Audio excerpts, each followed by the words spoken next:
Hey everybody, welcome to the channel or welcome back to the channel. As you can see by the title, I'm going to be sharing a story time with you all. As you know, I do document just my journey moving to Canada, also, my walk with the Lord, and this story is going to shine a lot of light on who I was before Jesus saved me. So long story short, I was between the ages of 14. Is it 14?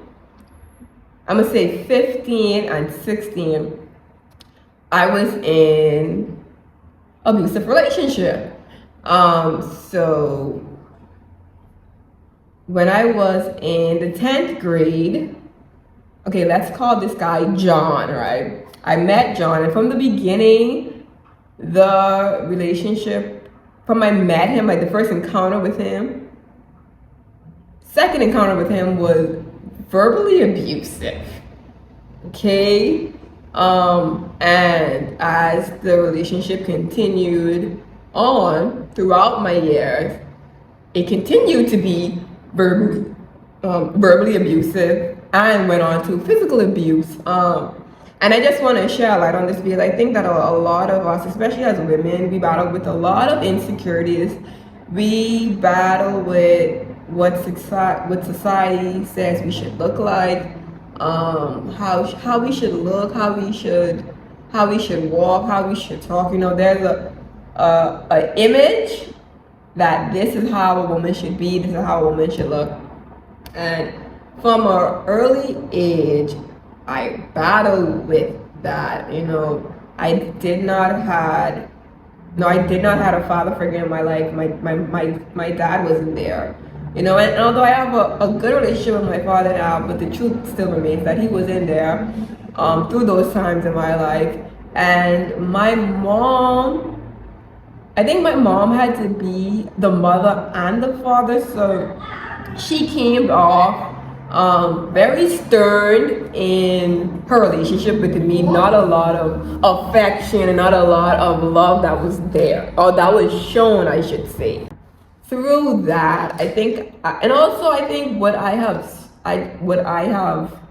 envisioned as love and what I have seen of love was, verbal and physical abuse from my child. Yeah, it was verbal and physical abuse from my childhood. What I was witnessing. So I didn't have a real image of what love should be or how I should be treated. So I just ran with anything I could get. Once I guess a guy told me that I was beautiful, I believed that, and that was it. So throughout this course in my life, I was, I think it took a lot of, it took a toll on me because I was super skinny. I'm gonna put videos up, but I'm getting skinnier now. I'm getting super skinny now because I'm not eating in Canada. Like, I'm losing weight in this junk. I'm losing weight, okay? So I'm getting back to the same size that I was when I was in high school. Because I'm losing weight. The girl ain't eating much. And a lot of walking and running. So, anyways, yeah, where was I? I'm sorry. Where was I? So yeah, I was super skinny in high school, and I just remember constantly being reminded of just how skinny I was, especially by him, especially by his friends. It was giving bullied. It was not giving relationship.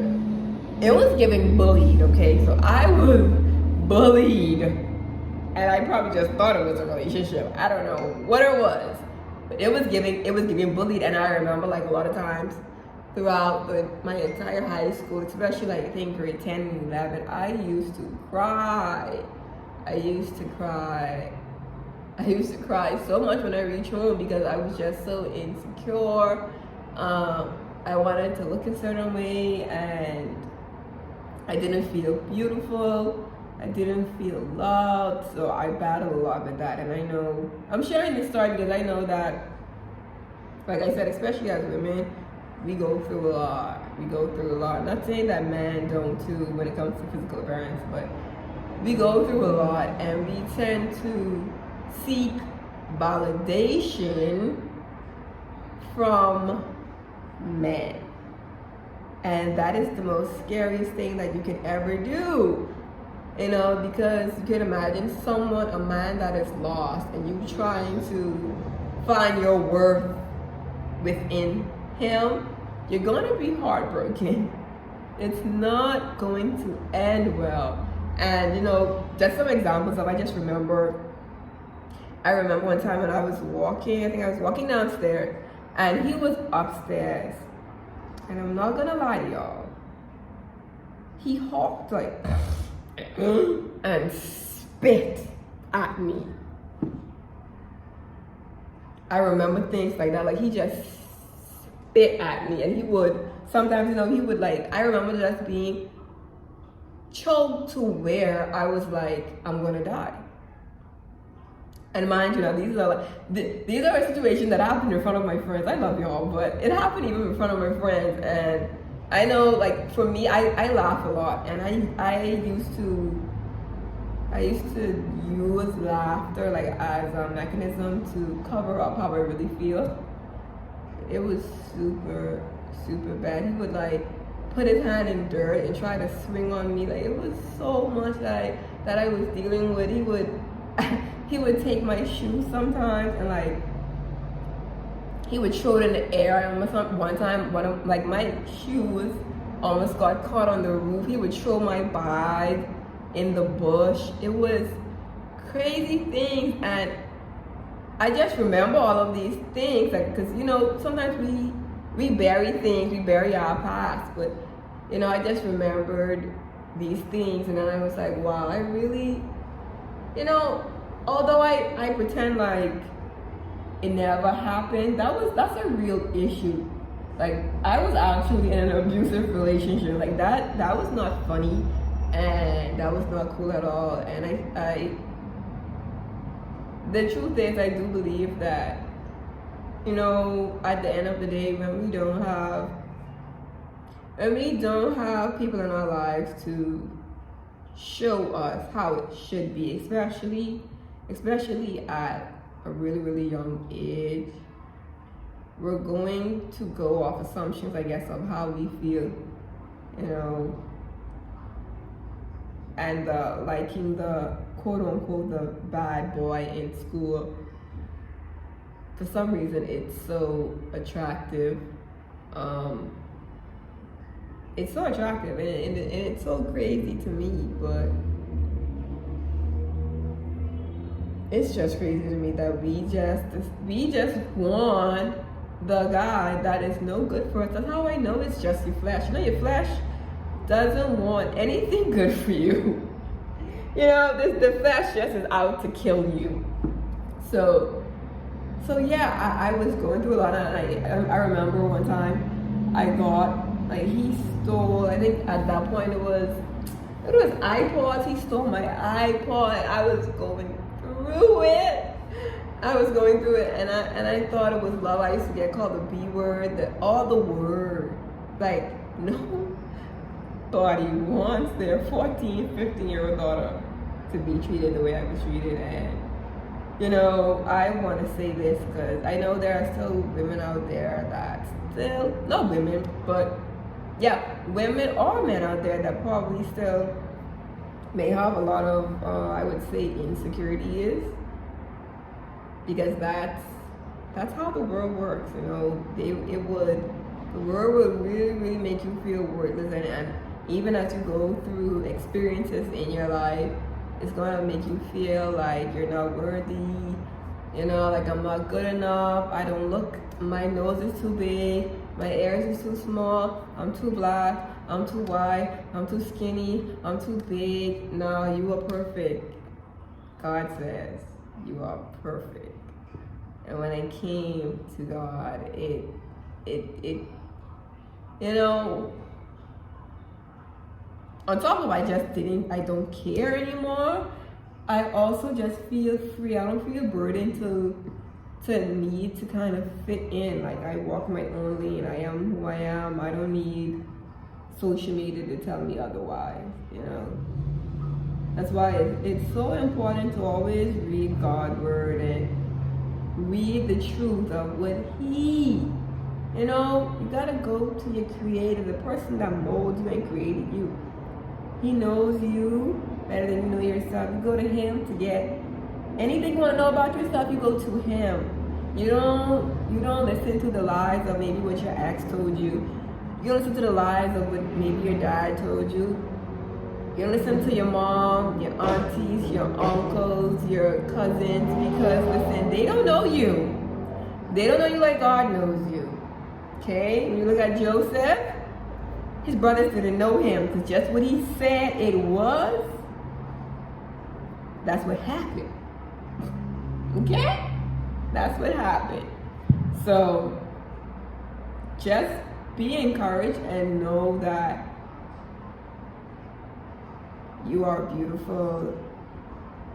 You are amazing. You are unique in your own way. Don't try to fit in.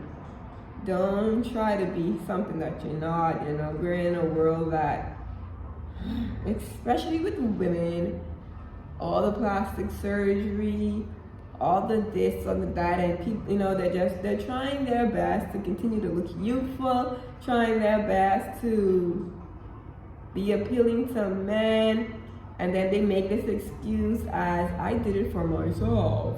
I did it for myself. I did it for me. No, you didn't. Girl, stop lying. You did not do that for yourself. Stop it. It's just, unfortunately, that you were brainwashed to believe that you have to do that in order to feel beautiful. That's the real issue. The society and your surroundings made you believe that's what beauty looks like. So that's how I should look. Even though I wasn't born with it, I'm going to get it. And I don't care if it's worth my life. I don't care if I'm gonna go in depth. I'm going to get it. That's sick. And we don't think that's sick. We think it's cute. We think, oh, she can do whatever she wanted. Yes, she can. You have the will to do whatever you want to do. Oh, she just did it.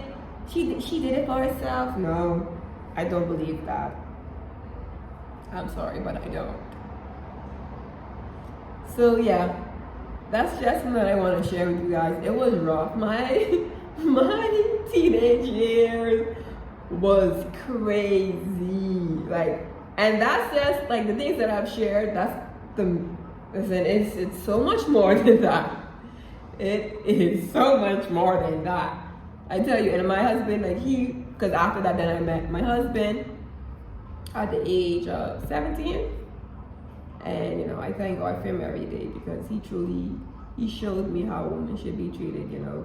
It's never too late. A lot of people think that, you know, it's just not working out for me. Maybe I should just give up. Don't ever give up on love. Don't ever give up on what God, you know, marriage is something that, you know, God wanted us. You know, He made Adam and Eve. So that was something that he thought was good. So don't ever give up on it.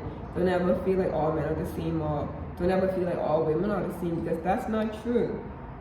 That's not true. Just because you had a lot of bad experiences and maybe you probably saw a lot of things and you never really had like a true image of what true love is, I'm gonna tell you now, it's out there and it's real and it is possible. Just don't rush it. Don't rush it, you know, take your time. Take your time. It's not nothing to truly rush. I know sometimes, especially as women, we tend to be, you know, we don't want to be alone, so we just jump into anything. And that bites us in the butt. And we see all of these red flags and we continue to just continue to stay in it, you know. continue to ride it out. Women have a tendency to just, I'm gonna stick beside him. I'm gonna stick beside him. Girl, don't stick beside him. If you see those red flags, run. You better run. You better run. So that's all I have for this video. I hope you like this video. I'll see you guys on the next video. Bye.